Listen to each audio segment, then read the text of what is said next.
Matt Walsh has some things to say about Amber Rose. All right. The RNC gives a primetime speaking slot to a pro-abortion feminist and a self-proclaimed slut with the face tattoo, whose only claim to fame is having sex with rappers. Facts. Truly an embarrassment. I got a crack on my screen, so it's hard for me to see. Truly embarrassment. Not a single voter will be mobilized by this person. Trump has just reached mythic status by defying death and surviving an assassination attempt. And the GOP decides that the best next move is to have him sit and listen to a porn star talk about diversity. Brilliant move, guys. Brilliant move. Thanks, guys. You guys can get mad at me for saying it, but the first day of the convention was totally absurd and a very bad omen of things to come. Trump has never had more momentum or goodwill, and the RNC decided to use that push a message of diversity and inclusivity rather than using it to advance anything resembling a conservative agenda. I call it as I see it, and that's what I saw. I'm worried that the pivot to unity will mean what it has always meant for Republicans: unify around the values of those who want to destroy us, unity through total ideological surrender. I hope that this will be something different. That's a bar. Well, I don't agree that she's a porn star, but that's a bar. Keep going. She not a porn star? I could have sworn she was on Pornhub, her and Kanye. Or Herman. No. That was Kim K. That was the other joint. That would be Kim Kardashian. Some thoughts on this Amber Rose thing. Since it's apparent, extremely controversial to say that the Republicans shouldn't give a primetime convention speaking slot to one of the founders of the Slut Walk. First of all, maybe Rose has totally changed and had some kind of conversion experience. There's no evidence of that, only that she likes Donald Trump now. There are many, many, many examples of conservatives rallying around the new celebrity hero just because the person likes Trump, only to be humiliated and betrayed by that same person shortly after. This has happened countless times. I've called it ahead of time in nearly every case and have been screamed at by conservatives the way you all are screaming at me now. Hopefully, this is the first time I'll be wrong about something likely this, but I highly doubt it. Second, even if there has been some kind of conversion, that doesn't mean you take someone who has been conservative for like 42 seconds and then turn them into a mouthpiece for your movement. Again, how many times do we need to learn this lesson? A person who has been wrong about everything up until approximately yesterday morning needs to be learning and listening, not giving primetime speeches at a political convention. And third, just to give you an idea of how Amber Rose's conversion is, if there has been one at all, it was just this past March that she praised the Satanic Temple for, quote unquote, helping a lot of people by making sure they get abortions. That was March of this year. She has not even pretended to disavow that point of view or any of her far left views apart from her dislike of Trump. If it is outrageous and offensive to suggest that a person such as this is perhaps not fit to be a primetime Republican speaker, then conservatism as the movement is in even worse shape than I thought. In conclusion, come on, guys, what the hell? Right. Donald Trump just survived an assassination attempt as he runs against a senile vegetable whose own party has abandoned him. But the thing that will really put this election over the top is Amber Rose. Brilliant, guys. Republican political genius on full display again. And then Matt says, I'm not locking any gate. I'm not saying she can't be conservative. I'm just saying she shouldn't be elevated as a leader of the movement, which is what a primetime convention slot clearly signals. People are getting way more emotional about this than they should be. It's really bizarre. She's a reformed conservative, but also currently running a sale on her OnlyFans, which is still active at this very moment. Makes sense. I'm obviously the only one crazy here. It's totally awesome to have RNC speakers use their speeches as marketing tools for their porn business. So we got an issue with a porn star or OnlyFans model representing a political brand. And then we had a president pretty much give the green light to homosexuality and all this other shit. It's like, what are we really mad at now?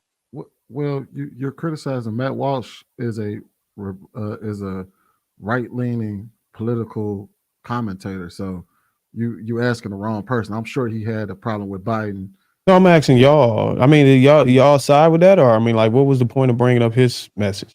Well, if you're talking about somebody who has a problem with the Republicans bringing up somebody that's non-Republican and everything that they do goes against their values, I technically agree with them.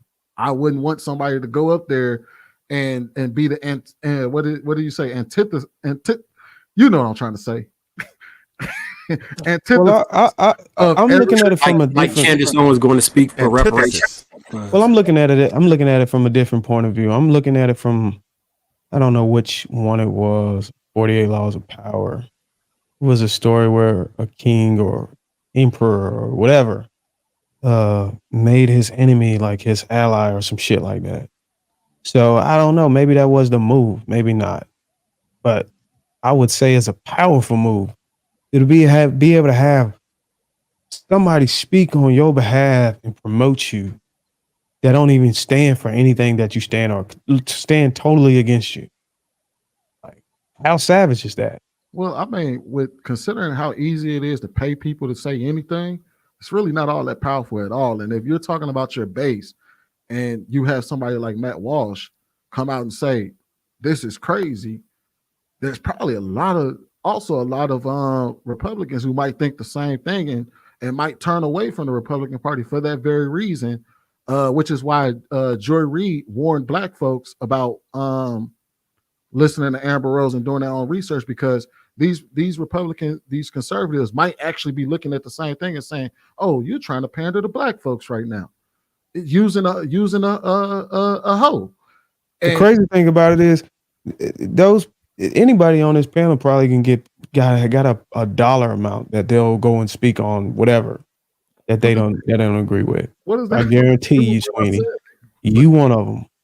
If they told you they'd give you your own barbershop with marble floors and all that other shit on there. Hey, he definitely said, God! Now, Bruce, he definitely said he'll wear some white toenail polish for like 3 minutes. That's not the point, Bruiser. That's not the point. The point is money is power. That's not the point. Bruiser, I hear what you're saying. And Bruiser, I think you make a good point too, Bruiser, because you're saying basically if you could get somebody who don't believe in none of the shit that you guys believe in, but you get them to vouch for you, that's powerful too. I think that's what you're trying to say. But listen, the reality is forever, conservatives have their whole talking point, like the flag that they raise is about make America great again, get rid of these existing conditions and bring back the traditional ones, limit the change. You know, conservatives talk about Christian values and traditional family values and opposing abortion and getting rid of LGBT rights. That's typically what conservatives talk about. That's all they really talk about. And so then to say that we are these conservatives, we want to make America great again, and we want to go back to the old school, and this is how the society has been for thousands of years, and all of a sudden we didn't lost our way. For y'all to put up the leader of the slut walk to come up, who has an active OnlyFans account. So if you want to see her ass and popping that ass and twerking and doing all of that, to come get prime time speaking slot at the RNC convention is almost like, what happened to them values? And that's all everybody's saying. And that's what Shannon, Matt was saying in that tweet. Where the holes at? So Shannon, I get that part. I get that part. And I think it's terrible. I would have never wanted them to choose her. But I can guarantee you, anybody who was about to click on the right side this November, I don't think 1% of you has changed since that's happened, right? And a lot of people are going to feel like if you was already there, you're not. But guess what? There's a bunch of people who are on the fence, don't know anything about politics. They just don't know what they're going to do. And their votes are going to count just as much as anybody on here who does all the research and looks. And those are the people who she's talking to. That's why They put all that surface level stuff on a teleprompter so you can, it's relatable, right? This ain't nothing but advertising. That's all it is. This is propaganda, and that's fine. But I hate it. I hate it. But I in a weird way, I understand what they were doing. They're talking to some people, right? It ain't us, because our minds ain't changing. Everybody on this panel already knows which way they're going to vote because you've been paying attention to the politics. You've done the research. You've done the homework, and you have your idea. And I don't think before or after this RNC convention, it's changed 1%. Because I know mine didn't. I'm going to do what I was going to do. We're gonna change Kenny. Kenny. We're gonna bring Kenny to the dark. Kenny not gonna fall for the trap. Kenny not gonna fall for the trap. Don't fall for the trap. This is the part that I think people are missing, right? So I agree with you. The people that are staunch Republicans or conservatives, they're going to be staunch Republicans. People that are liberal and Democrats, they're going to gangbang. Gangbang is going to gangbang. I think what a lot of y'all is missing is there is a significant portion of people who are seeing this shit and are fed the fuck up and saying, you know what? I'm going to abstain altogether. Some of us are saying we're just going to focus hyper local and fuck the pageantry of the federal at the federal level, right? I think one of the most dangerous things that we could do as a people is continue to gangbang like this, man. This shit is wild to me.